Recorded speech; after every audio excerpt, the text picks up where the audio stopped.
Halo, gue Mas Boy, dan kalian ada di konten Interview with the Boss. Here we go. Perkenalkan, Edi atau Wijaya Taufik. Halo Mas Bro, apa kabar? Alhamdulillah baik. Siapa dia? Kalian tahu ini? Atau ini? Dan kalian juga pasti tahu yang ini kan? Dan sebenarnya masih banyak lagi deh. Intinya, itu semua itu tergabung dalam satu grup namanya Selaras Holding Group. Iya, dia adalah CEO dari semua perusahaan yang udah gue sebutin tadi. CEO, owner. Oh, kalau kita di grup kita ada 3. Apa tuh, Pak? Pertama real estate, ya. Terus kemudian kedua hotel-hotel lah ya. Orang Hotel. nyebutnya hospitality. Hospitality right, oke. Terus yang ketiga healthcare. Kita Healthcare. ada rumah sakit lah. Oh, Itu yang terakhir kita gitu. kembangkan. Ya, Itu punya Bapak semua tuh? ya alhamdulillah lah ya, alhamdulillah ya. Keren. Goks sih. Iya, gue interview bareng dengan yang punya semua perusahaan itu tadi, yang dimana di dalamnya itu dia punya bisnis, dan di dalam bisnis itu punya bisnis lagi, dan di bisnis lagi. Gokil ya. Oke. Dia juga udah banyak banget penghargaan yang dia dapat. Salah satunya adalah Kadarman Award for Strategic Business Change Leader Entrepreneur Category. Dan dia juga menjadi member Indonesian Strategic Management Society and Academy of Management USA.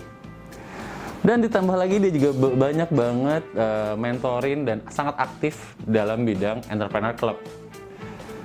Gokil nggak sih itu orang? Dan gimana caranya dia bisa dapat kayak gitu? Atau gue jadi tertarik sih sebenarnya. Beliau itu dulunya tuh seorang apa sih? Kalau gue boleh ngomong, dia tuh awalnya cuma dari anak tukang sembako. Ih, sembako. Sebetulnya kalau mau dilihat ya dari background keluarga, itu yang paling penting sebetulnya, itu yang membentuk kita. Iya, Tapi betul. memang orang tua saya ini memang pedagang kelontong lah ya, atau toko sembako Awalnya di kampung seperti itu? ya, di kota Oh. kecil Di mana tuh, Pak? di Batang. Saya tumbuh di sana, orang tua saya pedagang sembako lah ya.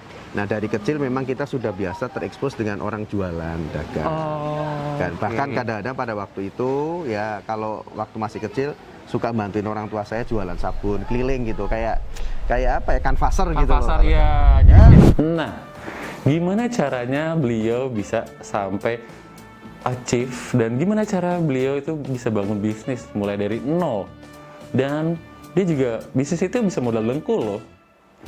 Gimana caranya? Nah, di sini di video ini nih gue bakal ngasih tahu lu semua gimana caranya dia bangun bisnis, dan dari zamannya dulu dia itu backgroundnya seperti apa, dan strategi bisnis itu kayak gimana. Dan yang paling terpenting adalah di pandemi kayak gini, gimana caranya kita bisa bertahan dalam menghadapi situasi wabah seperti ini. Yap, semuanya itu akan gue bahas di Interview with the Boss. Oke lah, nggak usah banyak cerita, langsung aja kita ke videonya. This is Interview with the Boss. Nah setelah lulus saya sempat kerja ke orang. Kerja ke orang, ya namanya jiwanya itu ada jiwa entrepreneur ya. Kerja cuma 2 tahun 3 tahun terus berhenti. Oh, itu Berhenti, karena pengen cobain usaha sendiri. Ya kita cuma mikirnya sederhana. Jadi kalau Apa tuh, Pak? kerja sama orang, Hmm? energinya mungkin sama kerja sendiri. Oh, iya Tapi betul, at the end of the day mungkin hasilnya lebih baik. Hasilnya lebih baik, Kita ya. berharap begitu kan? Iya, betul. Ya, walaupun pasang surutnya banyak, ya. Dan apa namanya, orang seringkali berpikir gampang, padahal lebih susah. Ya susah banget, Pak. Susah banget. Saya aja baru belajar bisnis. Saya tuh punya kecil-kecilan bisnis makanan, Pak, bisnis minuman. Ternyata manage karyawan, ya manage promosi, seribet banget ya, Pak ya. Ibarat kata dari apa namanya, istilahnya gini loh. Kalau bisnis sendiri, Iya. bagian marketing sendiri, Iya betul. bagian keuangan sendiri. Maksudnya bukan sendiri-sendiri orangnya, tapi sendiri kita. Sendiri kita aja. Iya Pak. Mulai dari marketing, produksi, keuangan semua. Ya kepala jeblok gitu kalau nataan. Bener Jadi Pak, memang bener banget. orang seringkali salah kalau usaha sendiri itu enak. Usaha sendiri itu lebih berat. Oh, betul. Lebih berat. Artinya sampai malam pun kita kasarnya kalau mimpi pun ngimpi kerjaan itu. Mikir soal gimana Iya. caranya cari dapat uang lagi. Belum lagi kalau dalam situasi seperti ini, pandemi. Iya. Nah, itu dia tuh. Ah, itu tuh. Itu gimana paling kita? penting tuh, Pak. Iya, gimana caranya kita survive kan? Hmm. Ya itu kan memang ya kondisi yang tidak kita sangka-sangka. Iya, betul. Nah, saya ini sudah mengalami banyak krisis dari 98, 2008, ya. Sekarang pandemi. Iya. Nah, itu. Nah, itu gimana tuh, Pak? Menyiasati, Pak? Ya banyak hal lah ya. Tapi mungkin saya ceritain dulu awalnya sambil duduk Iya, gimana Pak. kita? Boleh, Pak. Ya, Boleh, sambil Pak. duduk ya. Itu sih yang Orang kayak- seringkali Apa, Pak? seringkali berpikir ya, kalau usaha sendiri itu butuh modal besar. Haha, betul. Saya membuktikan bahwa enggak sebetulnya. Modal awal. Oke, lanjutin lagi nih, Pak. Ya, ya. Kita udah jadi santai nih. Jadi kadang-kadang orang salah berpikir bahwa kalau usaha baru itu seringkali bicara modal. Iya, betul. Tapi sebetulnya kreativitas ya. Kalau saya bilang, saya itu dari awal modalnya modal dengkul. Kok bisa? Nah, itu Kok bisa, Pak? Itu yang jadi satu hal ya. Heeh. Memang pada waktu saya habis menikah sama orang tua saya dikasih mobilnya bukan mobil baru ya. Oke. Tapi kemudian mobilnya saya jual, Pak. Saya jual, saya belikan Suzuki Jimny yang lebih murah. Oh, Suzuki Jimny. Ah. Dulunya mobil apa tuh, Pak? Biar orang tahu nih kayak kasar Dulunya range-nya. Mazda tapi bukan baru. Oh, oke. Nah, Terus itu Bapak jual? Jual, beliin Jimny. And then? Selisih 15 juta. Ah, oke. Nah. Dari 15 itu? 15 juta itu saya buat modal. Itu tahun 89. 89. Oh, oke. Udah right. sekian tahun yang lalu ya. Ah. Mungkin kalau milenial belum lahir kali. Betul. Tapi Oke, setiap oke. setiap waktu itu ada persoalan sendiri-sendiri lah. Setiap zaman itu ada sendiri-sendiri. Ah. Nah, jadi pada waktu awal kan saya kerja sama orang. Iya, Pak. Ya, kerja sama orang. Setelah itu saya berhenti, saya ngomong sama bos saya nggak usah digaji dari sini. Oke. Saya tak kerja sendiri, tapi saya jadi agen. Oh, Nah, iya. itu iya. baru belakangan setelah saya baca-baca di apa namanya ya cerita-cerita Buku, buku ya. atau jurnal ilmiah Entra. juga. 90% orang mulai kerja dulu awal itu adalah dari tempat dia kerja dulu. Oh, gitu. Based Ngerti on nggak? experience dia dulu. Ah. Jadi biar dia tahu merasakan bagaimana bekerja itu, bagaimana menghasilkan uang itu seperti apa. Ya, dia kerja dulu menjual barang yang hampir sama biasanya. Ah, oke. Nah, saya jadi agen dulu kan. Iya. Agen dulu waktu itu kita jualan solar water heater. Solar water heater, oke, right? Solar water heater yang dari Australia lah ya. Mungkin saya nggak sebutin brandnya. Oke. Jadi itu saya jadi agen. Nah, Iya. agen karena memang dulu kerjaannya saya begitu, nggak jadi agen ya tidak terlalu susah. Tidak terlalu susah, karena kan emang dari situ-situ aja sebenarnya Ya. sama tuh. Ha. Nah itu sebenarnya apa? Sebetulnya itu starting point. Iya. Starting point untuk dapat duit. Untuk ya, oke. Karena kalau orang kayak saya dengan tadi katakan modal dengkul itu nggak siap rugi. Ya kan banyak orang yang apa namanya pikir wah usaha invest ini invest itu tapi kemudian utang bank banyak gitu kemudian rugi kan. Iya betul, itu yang Jadi ditakutin sih. kita mulai dari situ. Jadi yang oke, penting kalau usaha apapun juga itu dia dijagain cash flow. Oke, manage Ya. manage si uang itu sendiri ya. Cash flow, duit masuk berapa, keluar berapa. Keluar berapa, ya, ya. ngumpulin seperak-seperak lah gitu kan. Betul sih. Tapi dari situ ya kita tentu nggak puas. Dalam Oh. arti kok saya jadi agen gitu kan, penjualan berapa. Terus kemudian biasanya ya entrepreneur tuh muter otak gitu. Lanjutin lagi nambah lagi Ya, tuh Pak. apalagi Oke. gitu lah. Kebetulan memang saya backgroundnya sipil. Oke, Ya, sipil. dari sipil, istri saya arsitek. Oke. Nah, ya jadi awal-awalnya istri saya gambar, ya, Oh. saya ngerjain, Oke ya. bikin ya. rumah-rumah kecil gitu ya, Oke. makin gede, ya toh. Tuh, jadi banyak. Ya, makin rumah size kecil, makin rumah size gede, sampai bisa high-rise building gitu. Alright. Oh, gitu. Itu perkembangannya. Perkembangannya. Dan juga orang bikin rumah kadang-kadang perlu furniture. betul.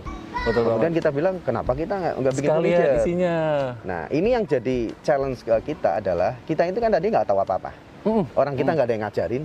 Betul. Ya, kita jadi trial and error sendiri, berusaha sendiri. Bapak pun awalnya dari yang agensi solar itu sendiri Iya, kan? solar water heater itu kita agen. Nah, ini sekarang ini gimana caranya kita pengen masuk ke furniture? Iya. Tapi itu gimana? kita nggak punya resource-nya apa? nggak punya kemampuan, nggak ngerti apa-apa, blank, ngerti nggak? Iya. Nah, Itu gimana? tapi saya tahu ada satu produsen furniture yang cukup banyak produksinya. Saya itu nongkrong di depan pabriknya dia. Nongkrong tuh Pak? Nah, di warung. Oke. Nah, warung ngobrol-ngobrol nyabut tukang. Iya. Biasa kan? Betul ya biasa Ya, bajak dalam arti ya. Iya betul. Kita belajar bajak. Awalnya dari garasi kita bikin. Dari Oh, rumah, garasi dirombak jadi tempat untuk Workshop. furniture workshop. Oke. Nah, saya baru belakangan tahu bahwa ternyata garasi itu sumber inspirasi. Iya betul. Iya. Kalau nggak salah ya, Mark Zuckerberg juga dari garasi. Banyak yang orang-orang luar itu pun luar ya. yang kaya raya itu startnya dari garasi. Ya. Sebenarnya ngulik dulu sendiri sih ya. Karena punya tempat yang iya, buat dia ngulik ya. Iya, karena apa? Di rumah itu area yang bisa dimanfaatkan di rumah itu biasanya garasi. Iya. Ya, Apapun itu ya. Iya, mobilnya dikeluarkan udah kerja. Iya betul. Gitu Dia kan. explore lah di situ. Iya. Oh, oke. Untuk kerja dari awal gitu, dari tukang cuma 2-3 orang, terus makin berkembang. Nah, kenapa saya pada waktu itu masuk kayak borong-borong begitu ya? Oh, borongan. Karena di Indonesia ini agak beda dengan di luar negeri. Kalau di Indonesia itu, kalau kita jadi pemborong, kita dapat Oke. ya, terima kasih. Ya. Wah, pas banget nih, Pak. Ya. Makasih ya, Mbak. Aku juga haus sih udah keringetan. Oke. Iya, terima kasih. Terima kasih. Oke. Jadi apa namanya? Gimana tuh? Tadi sampai mana ya? Saya lupa. Tadi kita ngomongin pemborong luar negeri sama iya. Indonesia Kalau di luar beda. negeri kan Gimana? nggak ada DP. Kalau Indonesia tuh kebiasaan ada down payment. Down payment, oke. Nah, dengan down payment itu adalah modal awal. Kita mulai bisa terima pekerjaan, terus kemudian Dikembangin. kerjakan. Yang penting satu kalau jadi entrepreneur, Apa tuh, kepercayaan mesti dipegang. Iya, trust ya. Trust ya. Building Artinya trust. kalau kita dikasih trust sama dia dikasih duit ya kerja yang bener. Iya. Itu ya yang pertama. Terus yang kedua juga kita kan masih pintar-pintar ngelola duit nih. Ya. Kita mesti ngubungin vendor, supplier. Nah, suppliernya mesti deket sama kita. Dipercaya juga dikasih utang. Ya itu ya. Boleh ngebon, bayar sebulan, bayar 2 bulan. Itu muter. Biar uangnya itu bisa diputarin lagi buat Iya. yang lain. Maksudnya Tapi ngutang itu buat jangan sampai ngemplang. Begitu ngemplang selesai. Kelar hidup lu gitu Iya. loh. Kalau Iya, betul, orang betul. sekarang gitu kan. Kelar hidup lu. Kelar hidup lo, betul. Jadi ya itu intinya nomor satu untuk bisnis lebih trust. Trust ya, oke. Apakah kita nggak pernah rugi? Pernah. Salah ngitung terus rugi. Tapi harus diselesain. Tetap ya. Harus selesaiin. Udah komitmen lah itu jatuhnya. Harus selesaiin karena itu kepercayaan. Nah, dari mulut ke mulut, akhirnya menjadi suatu hal yang makin besar. Nah, pertama kali saya masuk ke itu kan rumahan ya. Dari rumahan, masuk ya. kantoran itu pertama kali secara nggak sengaja kita ada suatu perusahaan besar lah ya, salah satu konglomerat. Nah, lah. itu gimana cara bisa ke sana gitu? Ya, itu kan ada teman yang kenalin. Ya. Kita itu lagi nongkrong di ruang tamunya. Terus kemudian si bos besar itu ada bilang, "Ini siapa nih?" "Oh, ini kontraktor interior gitu." "Nih pintu gua nih, lu nggak seneng nih pintu ini, saya minta diganti besok." Rombak gitu. Begitu. Iya. Ngerti ya? Terus saya bilang, wah ini kesempatan nih. Iya. Gimana kita bangun kepercayaan sama bos. Betul. Bos besar yang tajir gitu. Tajir ya. Nah, Sama berarti dengan secara nggak langsung Bapak juga udah mempunyai brand image Bapak sendiri kan sebagai Iya. kontraktor. Iya. Itu juga sih. Dan habis itu tadi Bapak bilang trust nih. Dari trust habis itu kita yang paling penting adalah ngebangun link juga dong. Ya, Sama link. teman-teman kita. Ya teman-teman. Siapapun itu berarti kita harus bergaul. Nah, ya itu. Iya Itu kan? salah Bener satu nggak sih? orang yang bisa nolong kita teman. Iya. Ya, Terasa. teman. Jadi teman itu penting. Berteman itu penting. Ya, bukan cuma sekolah kutub buku itu nggak punya teman gitu kan. Nah, jadi dari situ saya di-challenge sama dia. Ini udah saya. Terus saya langsung kerjain, Pak. Mati-matian malam sampai pagi. Pas Langsung. saya pasang. Itu orang bos besar itu sebenarnya sambil lalu ngomongnya. Iseng doang ya, Pak, ya? Iseng doang ngomong Kayak, begitu. Besok paginya dia datang kan kaget dia kok pintu udah berubah. Oh iya. Terus siapa itu? Yang kemarin, Pak. Gue dapat kerjaan dari situ. Dan terus-menerus dapat kerjaan. Langsung dari situ tuh Pak. Oh, iya. Jadi dari awal dari temennya, akhirnya dia percaya sama Bapak dan senang sama Bapak. Iya. Terus akhirnya repeat order lah kasarnya. Iya, repeat order. Nah, makin besar. Itu yang membesarkan kita. Jadi usaha saya, kontraktor interior sama bangunan menjadi besar. Kita punya workshop furniture, workshop menjadi pabrik lebih gede. Terus saya berkembang. Akhirnya kita buka beberapa usaha yang lain. Dari duit itu yang kita kumpulin sperak-sperak kita buka. Puter tuh terus. Nah, tapi ada yang gagal nggak? Ada yang itu kita pernah gimana? gagal. Pernah gagal itu contohnya misalkan kita pengen tahun berapa itu saya lupa 90-an lah ya. Iya, Wah oke. ini pengolah limbah bagus nih karena waktu itu gencar KLH gitu kan. Iya. Kita hubungin sama pengusaha di Denmark ya. Oke. Udah dia jadi agen di sini. jualannya masuk, saya minta ampun. Karena pada waktu itu, mohon maaf ya, pejabat bisa disogok. Oh iya, iya. Ngapain beli Indonesia pengolah limbah? seperti Iya, itu loh. ngapain beli pengolah limbah segitu itu. mahal? Ngerti ya? Udah bikin sederhana ini. Nah, itu saya nggak bisa jualan. Iya sih. Itu salah satu. Padahal sebetulnya idenya kan banyak industri, banyak ini untuk pengolah limbah. Itu Tidak sangat-sangat bagus sebenarnya kalau Ya, emang bisa dijalankan banget, ya. sangat-sangat Nah, bagus. itu yang saya bilang ide bagus, belum tentu applicable, tergantung dari kita. Iya. Culture di kita seperti apa. Iya, lingkungannya itu bisa adaptif nggak sama lingkungan yang kita serapin gitu. Saya pernah punya bikin travel agent juga. Oke. Gara-garanya dari mana? Saya ngerjain interior suatu perusahaan travel agent yang cukup besar. Saya bilang, waduh gila, sebulan omsetnya aja 10 miliar. Ngiler nih. Iya. Gue bikin dah. Gitu ya. Kayaknya nggak susah-susah banget. Nah, belajar kita. Kita belajar dari nol gimana sama itu. Tapi alhamdulillah dengan belajar itu kita bisa ngebut karena kita punya passion. Nah, ini yang paling penting ini. Ya itu dia. Bisnis apapun juga itu jiwa kita harus kita taruh situ. Iya. Ya, Harus sekarang kita sesuai nggak sih Pak? Pada akhirnya tuh kita tuh harus bisnis sesuai dengan passion kita, kesukaan kita. Nah, ini yang debatable. Gimana tuh Pak? Debatable begini. Ada orang, aku buat passion kita. Emangnya lu tahu passion lu seperti apa? Iya, Ya, oke. gara-gara belum masuk aja nggak ngerti. Jadi artinya orang thinking kadang-kadang yang membatasin kita adalah otak kita sendiri. Pengetahuan kita membatasin kita sendiri. Karena ketidaktahuan kita taunya itu ya bisnisnya gitu-gitu aja. Iya, Nah, itu betul. pentingnya kita sering ikut dengerin orang punya entah itu seminar ya. entah itu sama teman-teman ngobrol, uteknya mesti dibuka. Betul. Sebenarnya paling penting itu kalau kayak gitu berarti bergaul sama sebanyak-banyaknya orang Iya, ya. iya, karena ide itu muncul dari situ. Iya. Ide itu muncul dari situ. Jujur, kita selama ini juga begitu. Ya. Nah, ada beberapa kiat-kiat sebetulnya. Jadi tadi mulai bisnis ya. Yang paling susah, kebetulan saya ini kan termasuk mentor beberapa entrepreneur club. Oh ya, oke. Ya, karena memang saya entrepreneur udah lama dari 89. Kalau sampai sekarang mungkin udah 30 tahun tahunan. ya. Nah, 30 tahunan. Jadi jatuh bangun ya. Tidak selamanya matahari itu bersinar terang. Iya. Kadang-kadang redup ya, kelabu gitu ya, mendung, udah biasa. Ya banyak buku-buku ataupun orang-orang bilang 1000 kali jatuh asal 1001 bangun gitu. Terakhir bangun gitu, jangan terakhir jatuh. Iya. Kan banyak yang ngomong begitu kan. Ya. It's okay. Tapi yang paling penting dari perjalanan saya jatuh bangun, usaha ini tutup, usaha ini buka, enggak semuanya itu berhasil ya. Walaupun akhirnya kita bermuara di 3 grup tadi ya. Real estate, hospitality sama healthcare ya. Perjalanan panjang. Nah, sekarang kita lagi bentuk baru lagi untuk F&B. Tapi F&B seperti apa? Nah, ini yang Oke, segitu dulu kali ya video gue, cuplikan video gue. Sebenarnya masih banyak sih yang masih gue omongin. Kentang ya? Iya, emang sengaja.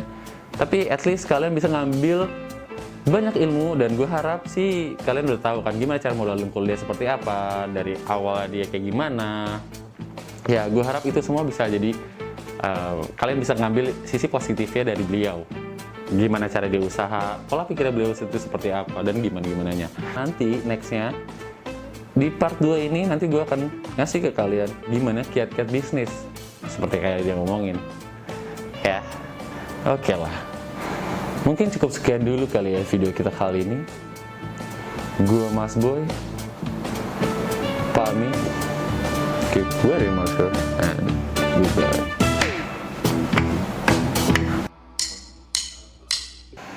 Klik like jika kalian suka video ini, dan komen kalau ada yang mau dikomentarin, dan subscribe pastinya.